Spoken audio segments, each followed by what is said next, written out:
আসসালামু আলাইকুম ওয়া রাহমাতুল্লাহ।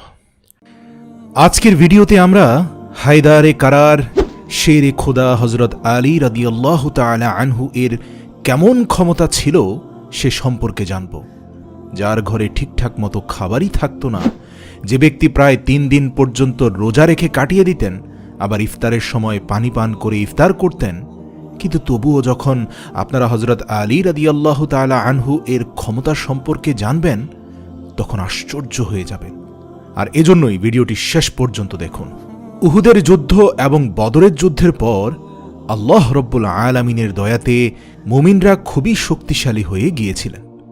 সেখানে দ্বিতীয় দিকে যারা কাফের এবং মুশরিক ছিলেন তারা দুর্বল হতে শুরু করেছিলেন, আর সেজন্য তারা চাইতো যে কোনো প্রকারে মুসলিমদের অস্তিত্বকে একেবারে সমাপ্ত করে দেয়া যায় কিনা। তারা অল আউট প্ল্যান করছিল, মানে সমস্ত শক্তি দিয়ে এমন একটা যুদ্ধ করতে হবে যেন মুসলিমদের চিরতরে নির্মূল করে দেয়া যায়। এরপর ৬২৭ খ্রিস্টাব্দে জানুয়ারি মাসে কাফের এবং মুশরিকরা একসঙ্গে জোট বেঁধে মদিনার দিকে এগোতে শুরু করল।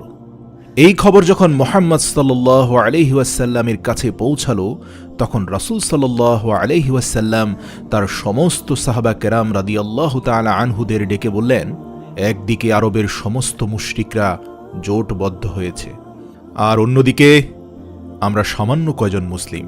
হে আমার সাহাবীরা, এখান থেকেই শুধুমাত্র আল্লাহ রব্বুল আলামিনের পক্ষ থেকে সিদ্ধান্ত আসবে যে হক আর বাতিলের মধ্যে কোনটি সত্য। সমস্ত সাহাবা রাদিয়াল্লাহু তাআলা আনহুগণ ভাবতে লাগলেন, এত বড় কাফের সেনাদের সঙ্গে আমরা কিভাবে লড়াই করব। এরই মধ্যে সালমান ফারসি রাদিয়াল্লাহু তাআলা আনহু বলতে লাগলেন, ইয়া রাসূলুল্লাহ, আমাদের মদিনা তো ৩ দিক দিয়ে পাহাড় দ্বারা বেষ্টিত, আর যাওয়া আসার জন্য শুধুমাত্র একটি রাস্তাই খোলা আছে। যদি আমরা ওই একমাত্র রাস্তাটিতে বড় গর্ত করে খাল খনন করে দিই, তাহলে কোনো কাফের খোলাখুলি মদিনায় হামলা করতে পারবে না। সুবহানাল্লাহ। তারপর আল্লাহর রাসূল সেটি গ্রহণ করলেন। ৬ দিন যাবৎ সমস্ত মুসলিমরা এই কাজ কন্টিনিউয়াসলি করতে থাকলেন, আর শেষ পর্যন্ত মদিনাকে হেফাজত করার জন্য ৫.৫ কিলোমিটার লম্বা ও ৪.৫ মিটার গভীর এবং ৯ মিটার চওড়া একটি খন্দক খনন করা হলো, যার বাংলা অর্থ হচ্ছে চওড়া খাল। খন্দকের যুদ্ধে কাফের মুশরিকদের পক্ষে তাদের লিডার আবু সুফিয়ান তৎকালীন বিশ্বের সবচেয়ে বড় বীর আমর বিন মারহাবকে নিয়ে এসেছিলেন।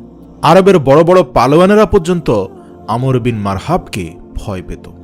আর এত সব পালোয়ান সহ তারা যখন মদিনার কাছে এসে দেখল মদিনার প্রবেশ পথে একটি বড় খাল খনন করা হয়েছে, আর যা দেখে তারা ভীষণ অবাক হলো, আর ভাবল যে এত বড় খন্দক এত সামান্য কয়েকজন মানুষ কেমন করে খুঁড়তে পারল।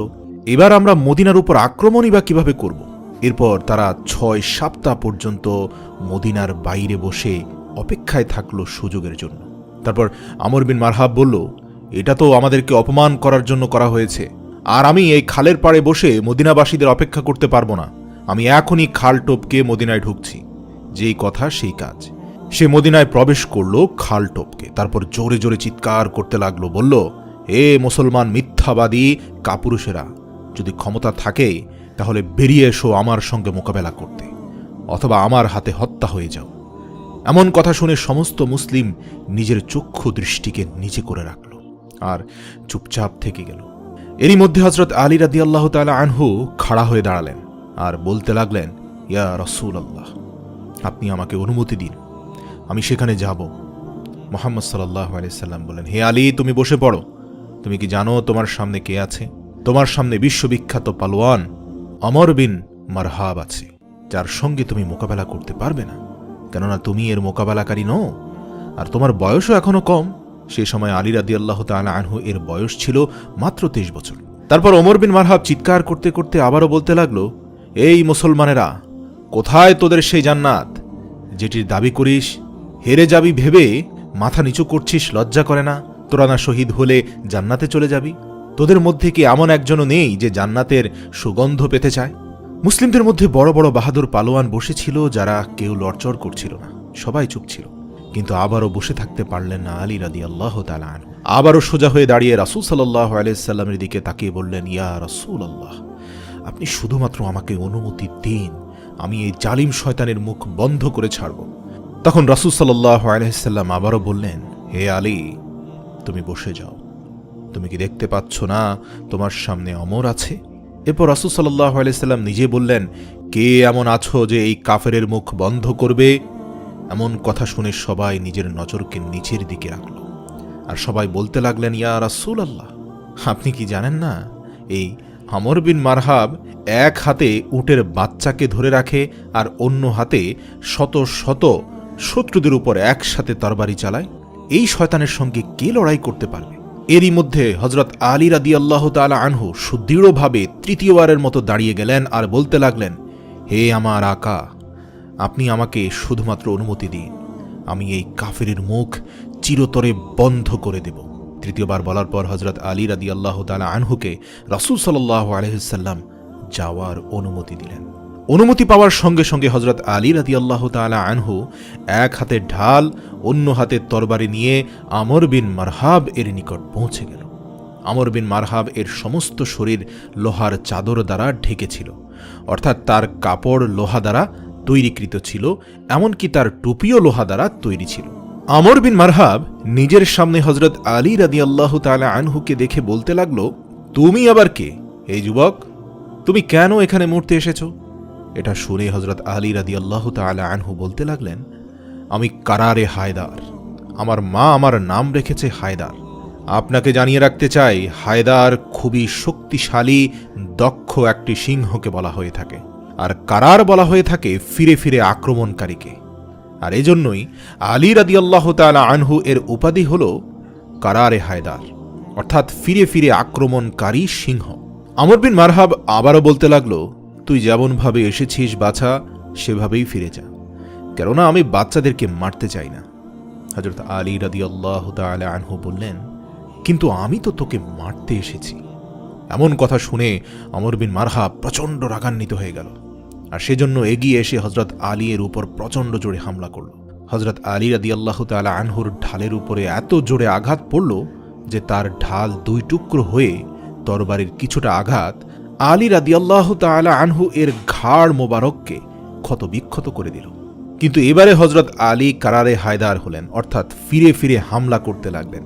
তিনি ঘুরে দাঁড়িয়ে অমর বিন মারহাবের উপর এমন একটি হামলা করলেন যেখান থেকে অমরের ঢাল একেবারে দুই টুকরো তো হলই, তার পাশাপাশি উপর থেকে নিচ পর্যন্ত আমরের শরীর দুই খণ্ডিত হয়ে গেল।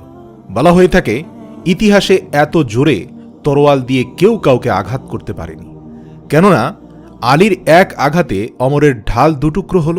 এছাড়াও আমর বিন মারহাবের গায়ে ছিল লোহার কাপড়, সে লোহার কাপড়ও ছিঁড়ে গেল এবং তার শরীরও দুই টুকরো হয়ে গেল। তারপর হযরত আলী রাদিয়াল্লাহু তাআলা আনহু অমরের লাশের উপর পা রেখে বলল, তুই আমার সঙ্গে কেমন করে মোকাবেলা করবি, পাথরের পূজারী, আর আমি রব্বি মুহাম্মাদের গোলাম। পরের দিন রাসূল সাল্লাল্লাহু আলাইহি ওয়াসাল্লাম সকল সাহাবীদের উদ্দেশ্যে বললেন, আমি কাল বিজয়ের পতাকা একজনের হাতে তুলে দেব। অতঃপর আল্লাহর রাসূল সকালে উঠে আলীকে খুঁজতে লাগলেন। সকল সাহাবীরা বলল, ইয়া রাসূলুল্লাহ, আলীর চোখে ঝাপসা দেখছি, সে অসুস্থ আছে। একথা শুনে মুহাম্মদুর রাসূলুল্লাহ সাল্লাল্লাহু আলাইহি ওয়াসাল্লাম আলী রাদিয়াল্লাহু তাআলা আনহুকে ডেকে পাঠালেন এবং তার চোখে হাত বুলিয়ে দিলেন। সাথে সাথে আলী রাদিয়াল্লাহু তাআলা আনহু পরিপূর্ণ সুস্থ হয়ে গেলেন। অতঃপর বিজয়ের পতাকা নিয়ে ইয়াহুদীদের সেই কেল্লার দিকে যেতে শুরু করলেন আলী।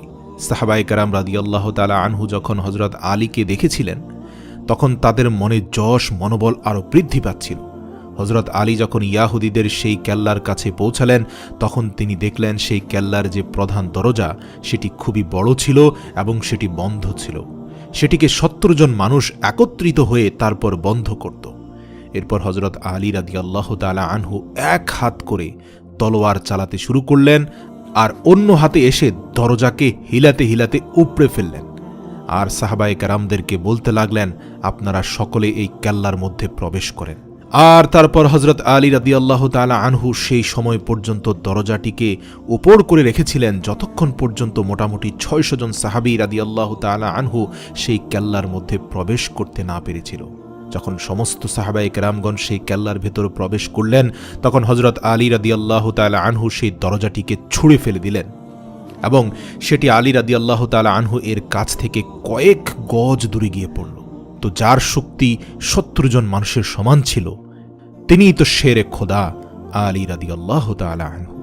সমস্ত যোদ্ধাদের বাহাদুরি যেখানে শেষ হতো, তখন আলী রাদিয়াল্লাহু তাআলা আনহু এর বাহাদুরি শুরু হতো। আজও মুসলিম বিশ্বের সেনাবাহিনীরা ট্যাঙ্ক, কামান থেকে শুরু করে যুদ্ধাস্ত্র, যুদ্ধ বিমান, সকল কিছুর মধ্যে আলীর নাম যুক্ত করার চেষ্টা করে। সুবহানাল্লাহ। কিয়ামত পর্যন্ত সকল মুসলিম যোদ্ধাদের সর্বশ্রেষ্ঠ অনুপ্রেরণার নাম হচ্ছেন শেরে খোদা আলী রাদিয়াল্লাহু তাআলা আনহু।